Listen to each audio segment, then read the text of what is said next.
received a comment recently from someone asking if I had any advice on how to get through homeschooling when you have little kids in the house. So I am currently living that right now, and it is certainly not easy. It comes with many, many challenges and disruptions and distractions, but we get through it. So today I'm going to share a few ways that we get through our homeschool work when I have a 2 and 3-year-old in the house.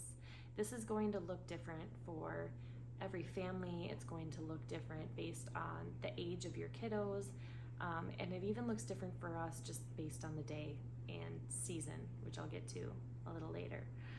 I feel like I should preface this by saying that there's no hack.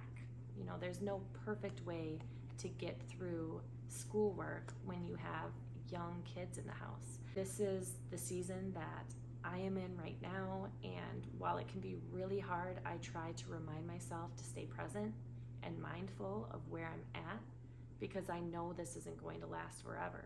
I'm looking at my almost 7-year-old that I swear she was just crawling a few months ago, and that wasn't a few months ago, that was years ago. So it goes very fast, and while I don't want to wish time away, this is basically me just kind of giving you a reminder that it's not going to be forever. Really try to just accept the moment and the phase and the season that you are in right now, because it's precious and it's fleeting. And we know this as mothers, right? Like we know this already, but sometimes it's good to be reminded that we can just settle in the moment and accept that, for me at least, there will be chaos. And there is, because my 2-year-old, I love him so, so much, but it's chaos. All right, so let's dig in. So the first thing that I attempt to do with my 2 and 3-year-old is set up activities for them. So on an ideal day, homeschool work would get done in the morning, and we'd kind of just be able to cruise through the rest of the day playing games or going outside or going on field trips or meeting up with friends or whatever it may be. But ideally I like to get through our homeschool work earlier in the day.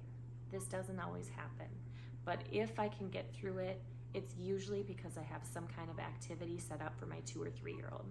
And the activities that they're loving right now are messy. And so that's another caveat to that, is check in with yourself and make sure that you have the capacity to handle the inevitable mess that is going to ensue once you are done homeschooling, because it seems like any activity that I set out for my 2 and 3-year-old, it gets really messy. So their favorites right now are kinetic sand, Play-Doh.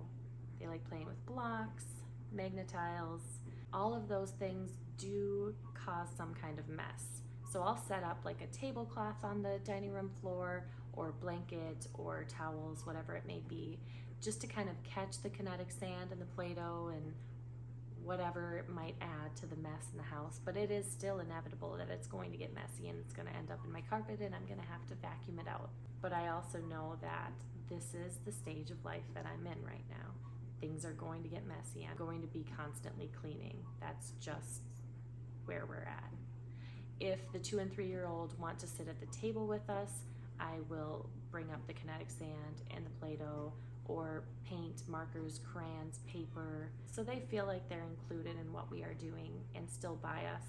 The next way I get through homeschooling with little kids in the house is probably the most obvious and what a lot of people do, but that is utilizing nap time. So nap time is when my precious 2-year-old finally rests his beautiful little head down on the pillow and gives us a couple hours of peace and quiet. And that is when I feel like we really get the most work done and the most accomplished. I feel like we also utilize our time better, because I'm not getting up multiple times to change diapers or kiss owies or give snacks, whatever that may be. I'm really able to have that like one-on-one time with our oldest kiddo while he naps and sleeps. And that's kind of what we've been leaning into lately. With that comes its own struggles, of course, because a lot of moms really like to utilize nap time to have a little bit of time with themselves, right? And I think that's completely fair. I also like to use nap time to work out or meditate or just kind of have a breather. So you'll just really want to check in with yourself and see how you're feeling that day, and if you can kind of even split up your nap time where you're doing some schoolwork, but you're also still getting some time for yourself.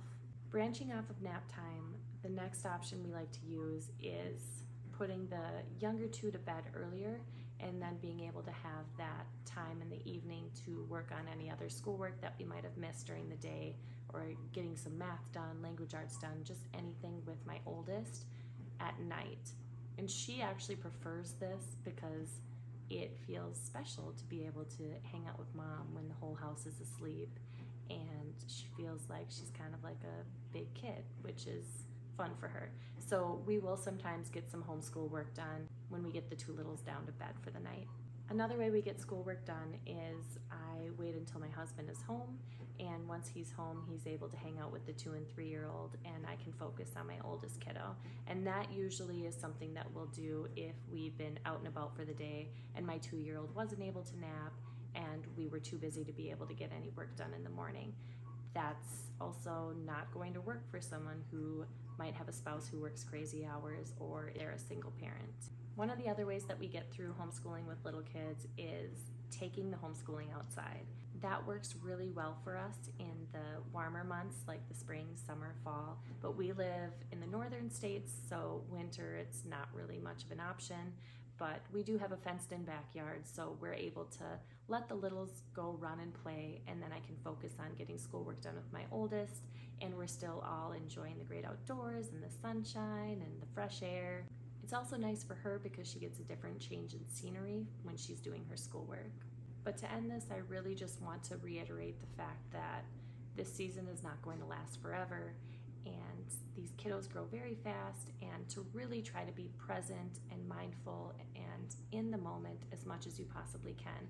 I know it gets really easy to feel frustrated or overwhelmed, and you just want to get the work done, but more than anything, connecting to our children is far more important than anything else. And if we have that connection, and if we're feeling close with our kiddos, everything is going to fall into place. One of my favorite quotes is from the author Eckhart Tolle, and it has stuck with me because I feel like it's just so incredibly true, but it is that whatever the present moment contains, accept it as if you had chosen it. And what that means is accept the reality of what your life is at right now.